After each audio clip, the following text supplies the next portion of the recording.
is going on? No car and a bunch of joists in the garage. Welcome, I am Maz. Hope you're having a splendid day. So we're standing in this middle of the wooden jungle. I'll walk you through what I'm doing, and this video will be a little bit different compared to other videos that we have on the channel, but I thought it's cool to share it anyway, and it is a fun thing, and it is a hobby, or we can call it a hobby, for me to build stuff. So what we will be doing, let me show you on the outside here, is that we will have an overhang on the side of the garage. So we will do a 5-6 meter long overhang, so it will be a roof, and that will be held up by posts. And we have these concrete plinths. I don't know if you call it plinths in English, but I think that is the right terminology. And these fasteners are adjustable, so we can then adjust the posts if need be in some years time, if the plinths do rise or do lower. So what we did, we dug almost a meter deep hole, and the bottom is filled up with gravel similar to this then, and that is the foundation on which this concrete plinth stands on.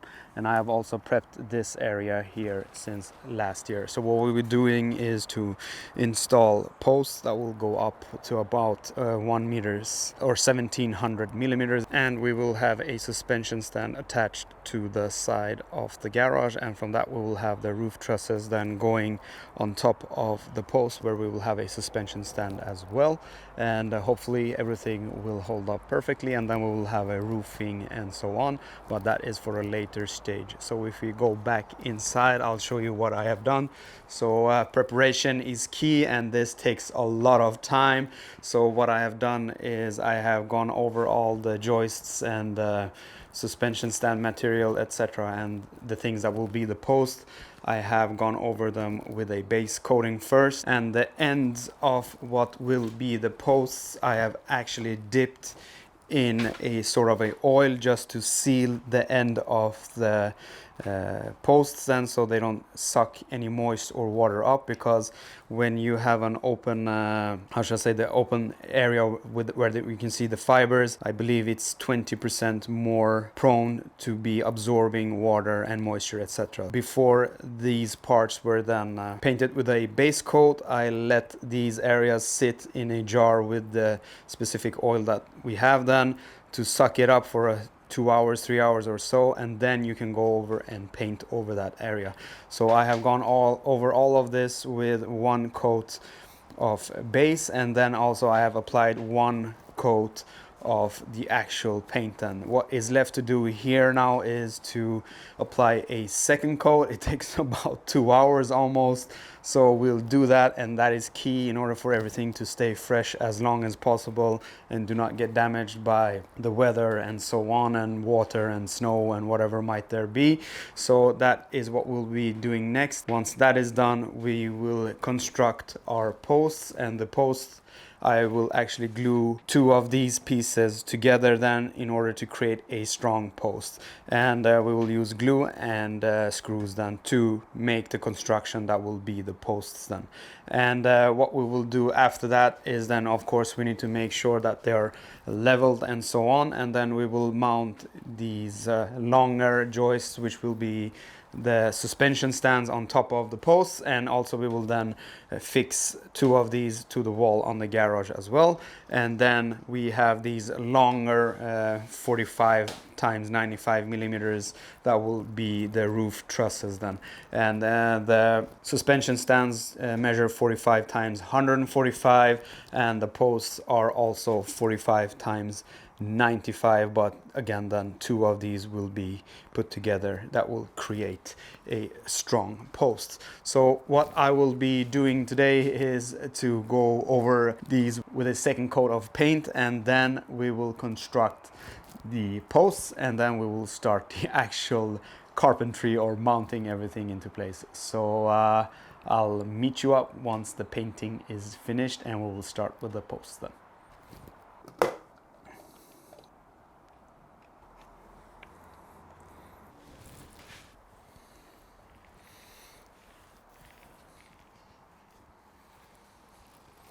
Everything is now finished with regards to the paint. We have done a total of 3 coats, so it has taken a long time. So we have 1 base coat, and 2 coats of the actual paint. And the next step is then to construct the posts, and we have 2 45 times 95 millimeter joists. Then one of them is a little bit shorter than the other one, because on top of this one then the suspension stand will be sitting. So this piece here is 145 millimeters longer than this piece here. So what we will be doing more or less is then to join these together, and for that we will mainly use hardware such as this. So it is a 5 times 80 millimeter screw. So this is 80 millimeters long and 5 millimeters in width. But for best practice, we will also use glue. But at the same time I'm saying this, the glue should have been applied before we have a painted surface. But I think the hardware will do all the job, so we are good to go. And the screws, I will put 2 of them, each 500 millimeters on the joists, and I will do that from both sides to have a very, very tight fit. And before we start mounting the hardware, I will use a clamp or 2 just to make sure nothing moves, and we are good to go. Also, before I continue, I just wanted to mention how I will orient this. So the annual rings or the growth rings I will put with a smiley face upwards, and I will do a sad face on the other one, so we have the annual rings pointing against each other, so to speak. And this is for how the fibers will twist and turn over time, and there are different schools regarding this. Some say it should be the other way, but I will do it in this way.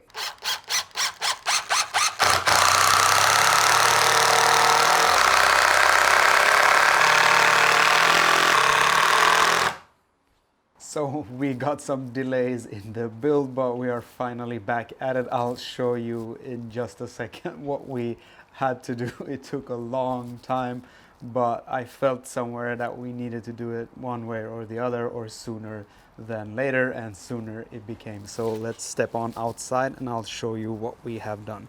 So what happened was that all the water from our driveway was finding its way down here, even though we have a well in front of the garage door. But some of the water is going there, but not all of it. Most of it is actually coming down here. So what we had to do is, I don't know if you can see here, we almost had a natural creek building up from the water that was coming here. So what we did was to install a well, and I just fixed it with some concrete, and we have some piping then that goes across here and moves the water away from the garage and away from the plinths. What had happened was, because due to the amount of rain that do actually collect here, or rainwater that do collect here, and it actually made the plinths to sit further down, even though we had about a 15-20 centimeters or so with gravel in the bottom, packed gravel. So what I had to do was to lift up 3 of the 4 plinths and redo it. So that is done now, and now we can continue with the build. So what I have done here now is that I have installed the suspension stand. I think it's called suspension stand.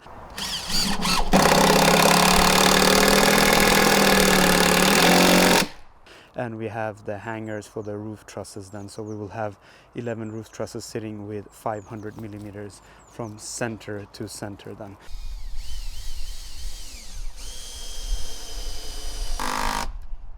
So what we will do next is then to install the 4 posts, and we will align them up and have the second suspension stand going across the post then, and then we can start with adding the roof trusses that goes across.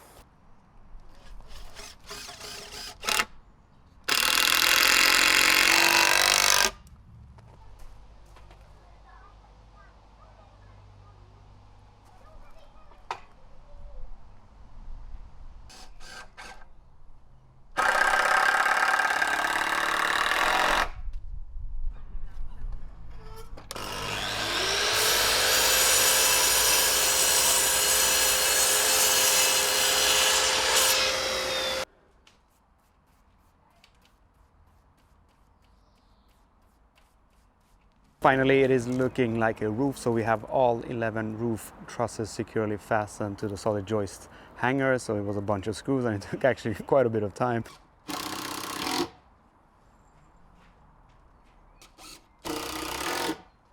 The posts are now straight and aligned, so that is all good. And on the other side we have attached them with corner brackets, and we mounted them on this side of the roof trusses so we can't see them when you look at it from this angle. So this is more just cosmetic, and what it's left to do is to install 1,000,000 of these tongue and groove boards, so across over here, and on top of that we will have the roofing felt then, and we'll see if we will have anything else on top of it or not, or if we will do that next year. So what I will be doing now is to use a hammer and 1,000,000 nails and have these tongue and groove boards in place.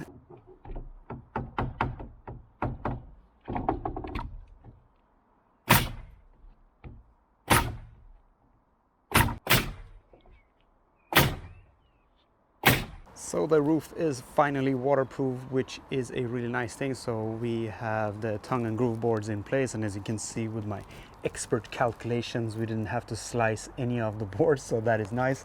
And the felting, we have 2 layers also. We have one felt which is similar to this, and this felt is usually used while you're constructing the roof, and also it will take any movement that the wood will have during cold days and hot days and so on, as the wood shrinks and expands, and this will then take up that movement. And on top of that we have the more, how should I say, more permanent roof felting, and this is more waterproof, and this will hold up for, I don't know, 20-30 years if we just leave it as is.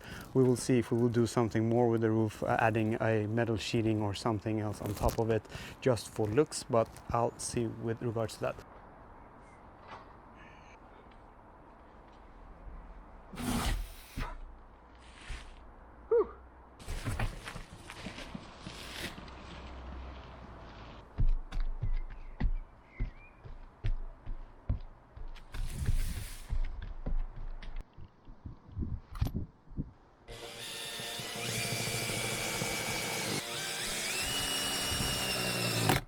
And what we have left here now is to put some boards here across the sides to make it more nice. And as you can see, then I already started with the so-called walls, so we have cheated a bit. So I have painted on those areas which you cannot access once we have mounted these then on the joists, and as you can see, it is starting to look really nice. So what is left to do is to do the last section, and then we have to paint the inside and we have to paint the outside once more.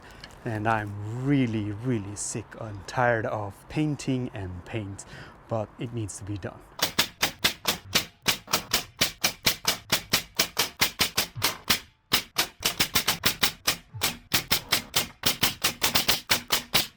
So what we have left to do is to construct the second door for the space. Then, as you can see, I have the base covered. So what we need to do is take the nail gun and nail these boards to the joists, and that will construct the base. And then we will lay down more boards equally spaced then and use the nail gun for that as well.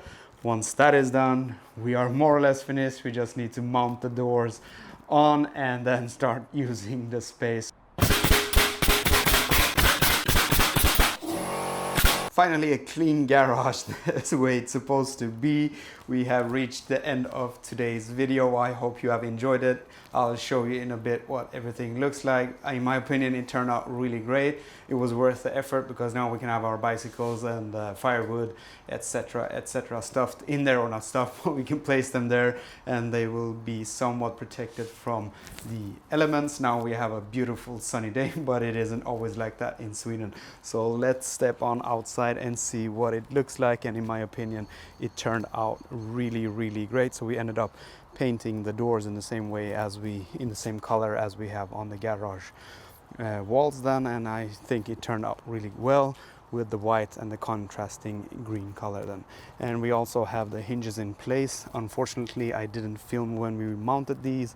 It is quite straightforward, but what is important too is to have the doors straight and lined up before you start putting everything together, otherwise the doors might sack or hang. And also we have installed this simple clasp, and the left door is possible to open, and the right door also has a clasp in order for us to keep it closed. And also we have added this then so we can lock these doors when we are not at home. And you might think, yeah, it's open there, so why do you have a lock here? This is because we will have the firewood stacked up here, so it will create a wall as such, and it will not be possible to take anything out from this side behind where we will have the firewood. So that is that, and in my opinion it is a rather large space, and it will give us the opportunity to store our bicycles and firewood and other stuff as well. So that is all good, and I will show you how I finished off the roof. So as I mentioned earlier, we have these boards, and these are mainly from an aesthetic point of view. This is to match the garage and also the house, but usually you have these boards then to prevent wind and water to get in behind the tiles, but we don't have any tiles here, so it is again the more of an aesthetical perspective. And also we have mounted these plates, and these are usually also then used when you have tiles, but we don't have this, and this is just to make everything coherent. But these are sitting a little bit too high compared to the roofing felt. I don't know if this comes through in the video, and the only way you would see it if you're standing over there somewhere, but I did this in this way because if we do add another type of roofing on top of this, then we don't have to adjust these plates or the boards here then. And also I did finish off against the wall on the garage. I hope you can see that, and that is to prevent if any water do find its way in there, it doesn't leak in down under here on this area then. And also the roof has held on well on the days that have been raining, and I haven't seen any leakage on the underside, so it is all good.